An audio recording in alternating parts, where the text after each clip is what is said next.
In today's video, we are going to be talking about when does one quit. So stay tuned and let's get started.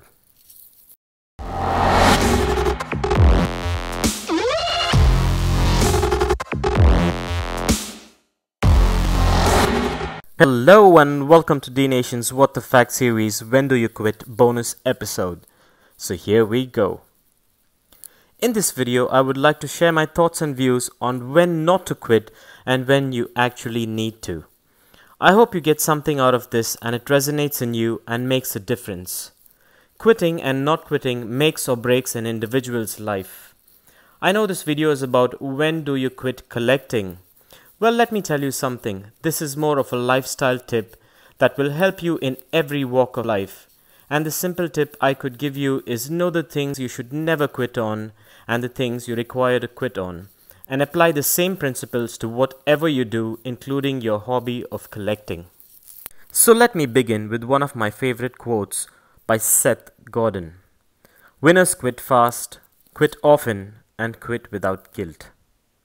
Well, the secret to life is quitting. Who knew that, right? The secret to life is quitting right shit before it interferes with everything else, before it weighs you down, and before it destroys you. The secret is quitting the crap that doesn't matter. The secret is quitting the things that matter deeply that shouldn't. So here are 5 things to quit if you want to level up your life. Number 1. Quit the people who drag you down. You know that kind of people, yeah? The people who criticize you, or tear at you, or roast you for no reason, or to make themselves feel better about their own failings or their own decisions. The people who don't want to see you succeed, the people who want you to stay on their level. This is hard to do. These people can mean a lot to you. They can mean the world to you, but they can still be bad for you. When you're faced with someone who at best wants to stand in your way, and at worst wants to hold on to your heels and stop you from getting into your own path, you've got to quit them. Number 2. Quit the jobs that degrade you. Well, my definition of a degrading job is pretty simple. One in which you do not have control of yourself, or ownership of yourself, or even a sense of responsibility of yourself. When you have a job like that, you're not being treated as a human being.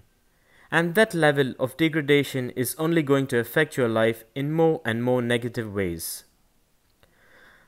I've had a job like that. Every piece of content I created was literally printed out, corrected in a red pen, and scanned back into a computer and emailed to me by my boss. That removed my ownership, and it removed my sense of pride and responsibility, and it even destroyed me. When this happens, that's when you gotta quit and do something that you love. Number 3. Quit the habits that destroy you. Well, I don't judge, because God only knows. I've got my fair share of vices, but I know that about myself. I know I have a tendency to drink too much if I let myself. And I know that when that happens, I get depressed, I get lonely, I get sad, and I become so unproductive that it has a flow-on effect in every single part of my life. From my relationship with my family, and even down to my personal finances. Well, if that's the case, quit those habits, gradually, sustainably, maybe just quit them to a degree where they are manageable. But approach them from that quitter's mindset where you're severing dependence and repetition. Now moving on to number 4. Quit the lies that you tell yourself. These are the simplest things like, I'm never going to make it. I won't get that customer. That client hates me. The one I like is out of my league and I should put up with their crap. These are goddamn lies. Lies that we tell ourselves over and over again. Lies that we tell ourselves because these kind of people give us a sense of control in the existing chaos. But they are lies that have to go. You can't get that project if you're lying to yourself about your potential. You can't escape an abusive relationship if you're lying to yourself about your worth. Quit. Quit those lies. And finally, number 5.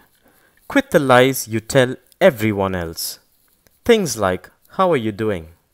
I'm okay. What have you been up to? I'm just so busy.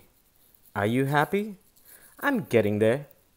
These are shorthand lies because we don't want to think about the real honest answers to the questions.